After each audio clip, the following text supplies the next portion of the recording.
Could Red Bull might even stop being called Red Bull? In the last few hours, the possibility of a split between the Austrian racing team and the parent company Red Bull, a well-known global producer of energy drinks, has been gaining traction. Rumors of Helmut Marko's departure have also surfaced in recent hours. At the core of it all is the increasingly thorny issue involving team principal Christian Horner.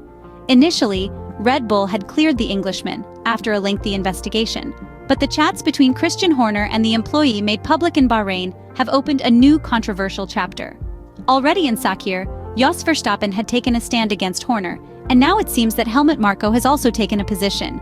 For this reason, he might bid farewell to the Austrian racing team. However, Helmut Marko's departure may not be the only definitive exit from Red Bull. It appears that Chelem Uvidia, a member holding 51% of the team, might choose to separate from the Red Bull brand.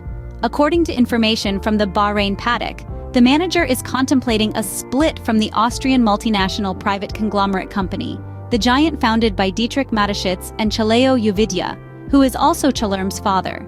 If this were to happen, it would confirm the hypothesis that Christian Horner wants to acquire the team's shares. By breaking away from the energy drink producer, the racing team would free itself from certain constraints on its shares. Christian Horner himself could take advantage of this and assume control, even from a financial standpoint. In the event that these shares become available, the team principal could acquire them to become a full-fledged partner in the racing team.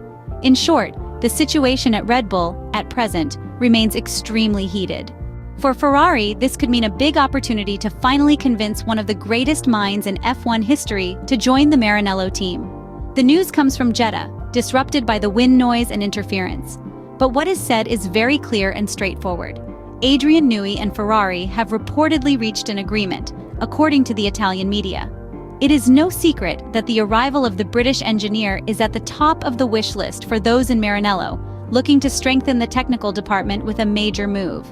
After the arrival of Lewis Hamilton, now the focus is on Adrian Newey.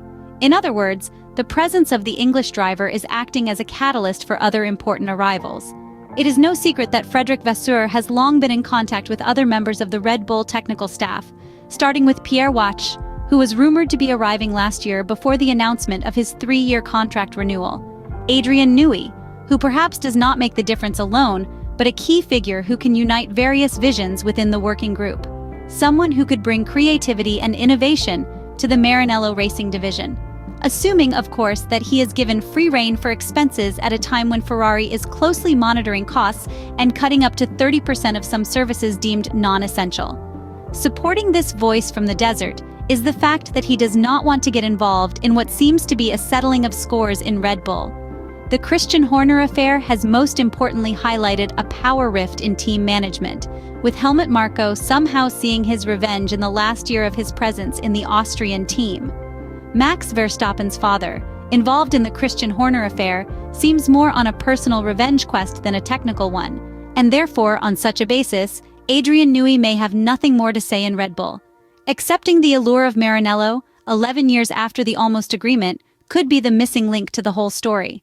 To be operational in Maranello, Adrian Newey should resign soon if he wants to be on the grid for the 2025 Formula 1 season, and it is clear that the results of his work may only be seen perhaps starting from 2026. We can only wait and see if the voice from the desert is concrete, as it often has been in the past, or if it's just another result of sunstroke or a mirage due to the heat of a paddock in search of something to comment on.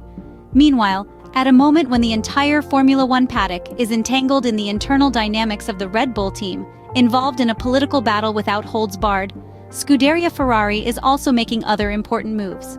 The Maranello team would have secured another significant market move after the sensational signing of Lewis Hamilton from Mercedes for the 2025 Formula 1 season. In this case, the new figure would also come directly from the Brackley team and would be a prominent member in what was supposed to be the new direction of the Silver Arrows. It would be, in fact, the former driver Jerome D'Ambrosio, who joined Mercedes just over a year ago and essentially acts as the deputy Wolff in the team. It is no secret that he replaced the Austrian manager last year in the Qatar and Japan races, when Toto Wolff stayed home for health reasons. The move made by Vasseur is even more significant, considering that Jerome D'Ambrosio is closely tied to the Wolff family, having worked for several years with Toto's wife Susie within the Venturi team in Formula E. But if Jerome D'Ambrosio in Ferrari could have a role broadly comparable to the one previously occupied by Laurent Mekies, it is also interesting to note the position that is now vacant at Mercedes. Jerome D'Ambrosio, in fact, was especially responsible for overseeing the young drivers on the Mercedes roster who compete in various series globally. He was, in fact, the driver development director of the team, a talent scout role that would now be uncovered. It is impossible not to think, at least for a moment, about the comments of Toto Wolff, who, in a serious yet facetious tone, opened the doors to his compatriot Helmut Marko if the 80-year-old from Graz were to be shown the door by Red Bull. For now, these are only speculations. But given how the Formula One market has been evolving in recent weeks, nothing is to be excluded, not even deals that seemed impossible until a few months ago.